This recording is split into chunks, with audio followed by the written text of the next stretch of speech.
Un terme que j'aime aussi beaucoup, c'est la flexibilité des organisations. Et quand on est dans ce monde justement volatile, incertain, complexe, ambigu, cette flexibilité est plus que nécessaire. Évidemment que ça change fondamentalement notre façon de fonctionner.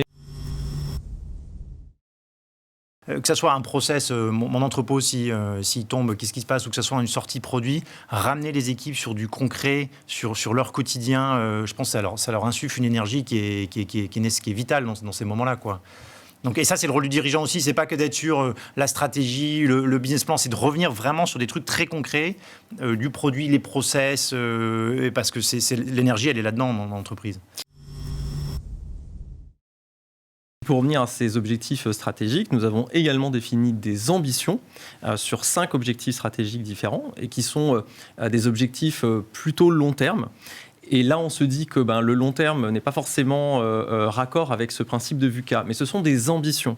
Ce qui va être défini de manière plus court-termiste, ce sont les étapes, les chemins qui vont nous permettre d'arriver à atteindre ces ambitions.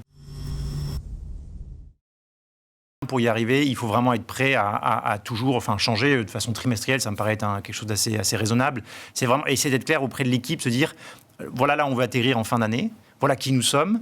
Mais le moyen pour y arriver, ce sont que des hypothèses. Et je pense qu'il faut vraiment poser des mots sur les choses, dire c'est une hypothèse. Quand on présente un budget, on a beau être le patron, on dit c'est une hypothèse. Quand on nous pose une question sur Messi, etc., et ne pas avoir peur de dire je ne sais pas.